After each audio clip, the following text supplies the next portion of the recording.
Sosok Ainur Nur Fitri, ex-ibu mertua Ria Ricis yang disebut dalam dokumen putusan cerai, sering dibela Teuku Ryan. Pernikahan YouTuber Ria Ricis dan aktor Teuku Ryan harus berujung dengan perceraian. Gugatan cerai Ria Ricis dikabulkan oleh Pengadilan Agama Jakarta Selatan, Kamis tanggal 2 Mei tahun 2024. Di mana diketahui Ricis melayangkan gugatan cerai sejak Selasa tanggal 30 Januari tahun 2024 dan tercatat dengan nomor perkara. Dalam putusan itu sosok ibu Teuku Ryan, Ainur Nur Fitri Yeni yang merupakan mertua dari Ria Ricis juga beberapa kali disebut. Ria Ricis selaku penggugat dalam perkara ini mengaku merasa tak mendapat perlakuan adil dari Teuku Ryan kala berselisih paham dengan sang mertua.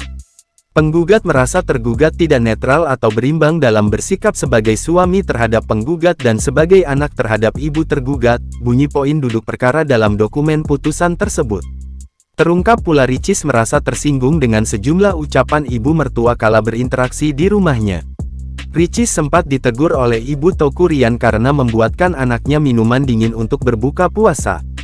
Penggugat membuatkan minuman dingin buka puasa untuk tergugat, yang biasanya selalu diterima dengan baik oleh tergugat. Kemudian ibunda tergugat mengatakan, "Kok tergugat minum dingin?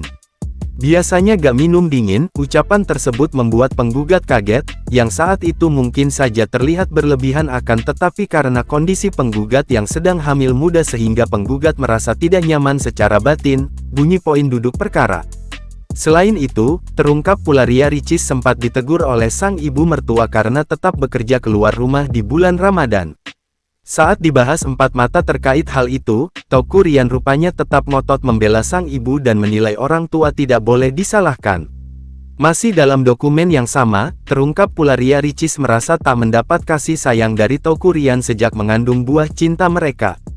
Hal yang sama juga dirasakan hingga anak sematawayang mereka lahir. Kini pasca bercerai, tuntutan Ria Ricis akan hak asuh anak mereka dikabulkan oleh Pengadilan Agama Jakarta Selatan. Teuku Ryan juga diwajibkan membayar nafkah untuk anaknya 10 juta per bulan.